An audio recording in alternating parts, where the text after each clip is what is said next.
No bloco anterior a gente estava falando aí em coisas antigas, em espaço para quem gosta de coisas vividas antigamente. E se tem uma coisa que mudou muito de antigamente para agora, é o tal do trânsito. Seja em cidade grande, seja em cidade pequena, em qualquer país do mundo, hoje é um dos grandes problemas. E em Ponta Grossa, esse problema é responsabilidade principal do engenheiro Roberto Pelissari, que eu recebo hoje aqui, presidente da Autarquia Municipal de Trânsito e Transporte.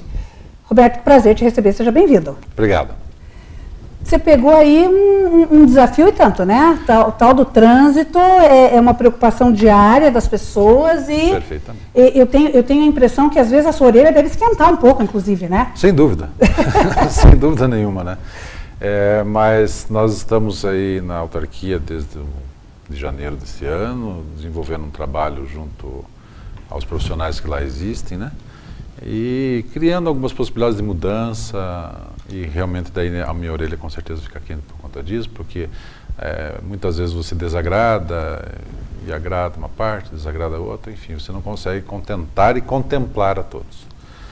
E se você para pensar, principalmente aí quem está em Ponta Grossa nos últimos 15, 20 anos, Ponta Grossa era a cidade do 15 minutos, né? Você ia de uma ponta a outra da cidade, em qualquer lugar, você fazia esse percurso em 15 minutos. Hoje você leva 15 minutos para descer a Vicente Machado ou a Balduino Tax. Na realidade o que acontece? Isso aí mostra o crescimento, né? O avanço da cidade, o crescimento e principalmente o crescimento da frota veicular, né?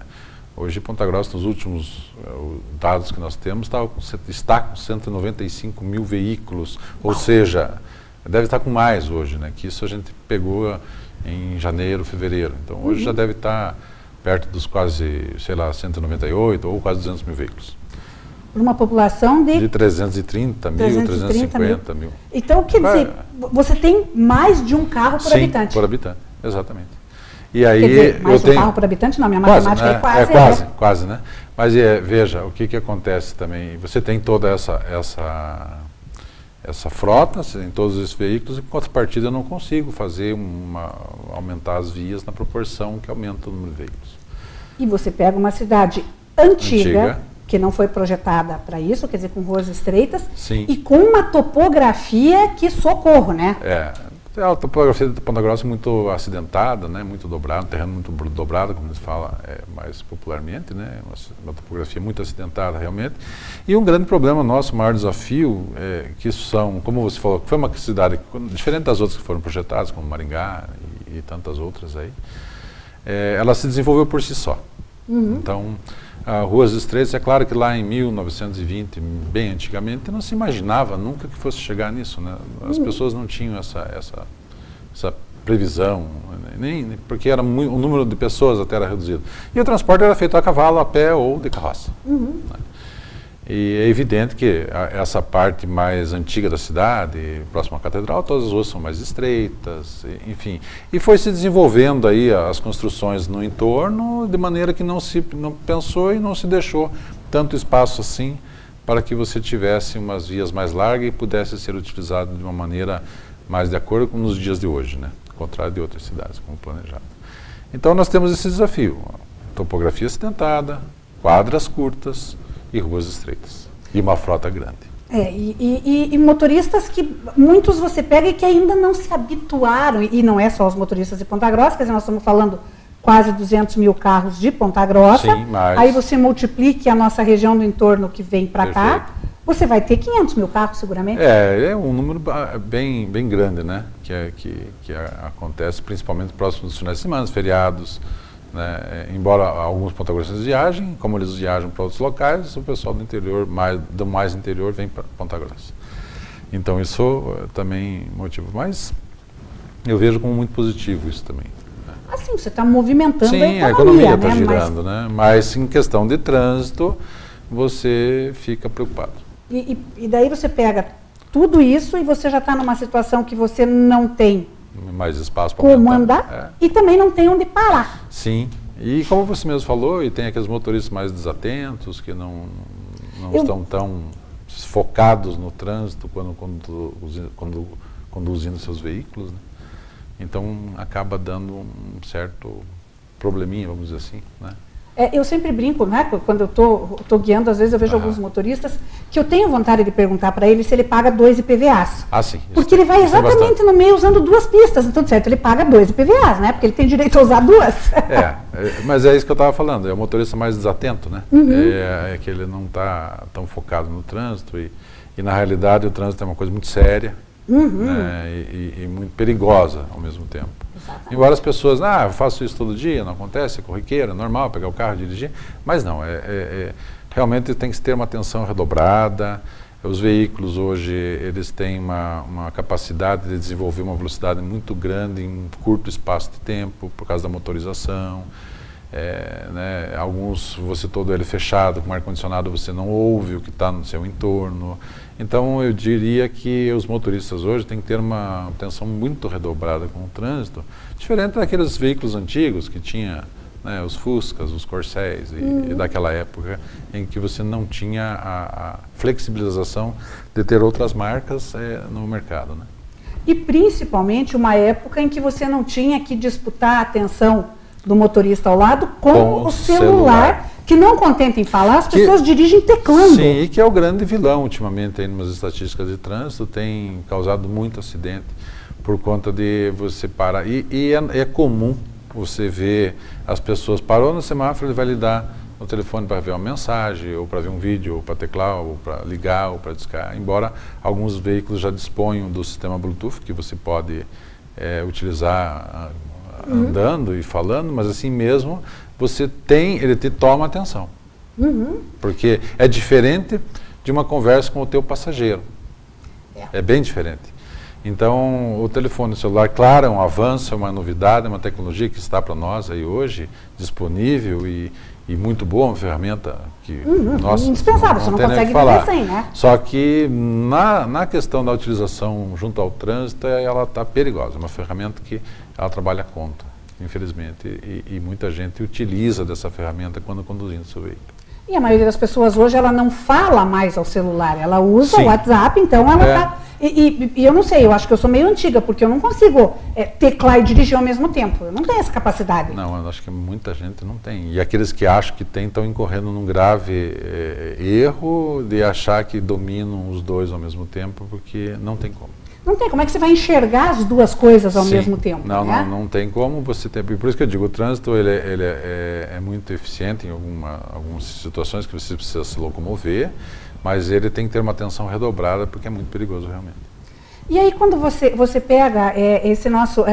É difícil, não sei, é uma questão cultural, é uma questão de logística, como é que você vê essa questão do pontagrossense não usar muito meios alternativos? Porque, de certa forma, uma certa contramão, aí você vê em cidades grandes as pessoas privilegiando o transporte coletivo. Perfeito. Em Ponta Grossa ainda é uma coisa que as pessoas têm preconceito. Bicicleta é complicado com a nossa topografia, né? Como é que você vê essa questão? Eu vejo assim, é muito mais uma questão de conscientização dos usuários, né, dos motoristas, mas também do motorista, do pedestre, do ciclista, né, que é uma outra modal que está vindo forte aí, e com certeza e a gente está começando a focar nisso agora, começando a fazer alguns caminhos como ciclofaixas em determinadas regiões, determinado local da cidade. Para quê? Para que o motorista já comece a se ambientar com essa outra modal. Né? A gente, infelizmente, a cultura nossa, e eu digo aí, não é do pontagrossense, mas a cultura é muito mais veicular do que outro tipo de transporte, né? É claro que deve-se priorizar o transporte coletivo, esse aí sim é o grande benfeitor, né, da questão, se você usar o seu... Porque é o que eu sempre falo, se você acaba usando cada vez mais o transporte coletivo, você vai proporcionar um maior número de passageiros, uma estagnação ou até diminuição de tarifa, e você pode também cobrar por esse serviço, uma vez que você cada vez está usando mais. Né? E você, aumentando o IPK, que é o índice passageiro quilômetro, você mantém a tarifa ou até não deixa ela crescer. E dessa forma você tira veículos da rua. Exatamente. E aí você começa a ter um trânsito mais, que flui mais, até mais eficiente.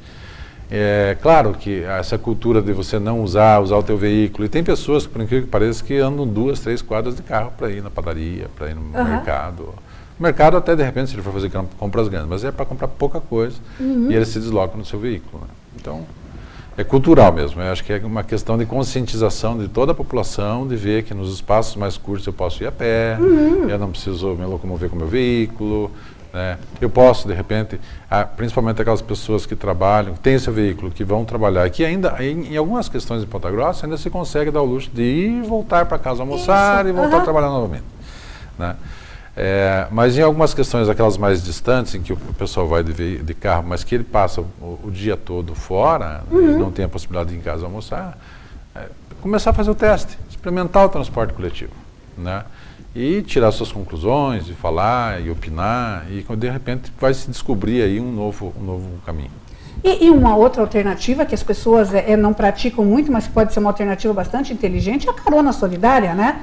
Porque se você parar em qualquer esquina, você vai observar que, no mínimo, 70% dos veículos só tem uma pessoa dentro, né? Com certeza, a grande maioria é isso aí, é transporte individual mesmo, né? Ele está sobrepondo aí o coletivo e infelizmente, a nossa cultura tem que mudar, nós temos que mudar, nós temos que, né, até eu coloquei errado, infelizmente não, nós temos que mudar o nosso conceito para que a gente possa usar o transporte coletivo ou outra modal, como é o ciclismo, a bicicleta, para aqueles que gostam e têm. Tem esse perfil, né? Exatamente, para que a gente possa criar aí os dispositivos para a trafegabilidade desse tipo de modal, né, com segurança, com segurança. Exatamente, até porque daqui a pouco não se sustenta mais, né, Pelissari? Não. Você vê, você pega, por exemplo, artérias em Ponta Grossa, como a Visconde Toné, Sim. que é meio que uma alternativa única. Você veja, se você pegar ali o Santa Paula, o que era 15 anos atrás, o que é hoje, com os núcleos em volta. Outra cidade, né? Você para num ponto alto onde você enxergue a via ali, você pensa que todo dia Mincha em festa, né? E na realidade é assim, né? Você tem outros caminhos, mas a pessoa não quer se deslocar. Ela acha, eu vou andar mais, eu vou gastar mais. Às vezes é um engano. Porque os caminhos alternativos funcionam para que você, de repente, chegue até mais rápido aonde você queira, no teu destino. E por que chega mais rápido? Porque você tem menos trânsito, você tem menos semáforo, você tem uma série de obstáculos, vamos por assim, de equipamentos de trânsito, que vão te possibilitar que você tenha uma caminhada mais rápida, né? As ligações entre bairros são feitas aí para contemplar, para ajudar. Agora mesmo foi feita ali a ligação da para Leopoldo Micos, do Jardim América com a Honda, né? Então tem vários caminhos aí que você pode usar, mas o pessoal ainda insiste em usar a mesma via porque acha que vai andar mais e vai perder tempo. Enfim, como a cidade está evoluindo, está crescendo, eu acho que nós temos que começar a pensar nesses caminhos alternativos. Esse nosso papo está muito bom, a gente pode continuar mais um bloco? Sem dúvida. Então tá, é um instante só e eu já volto, não saia daí.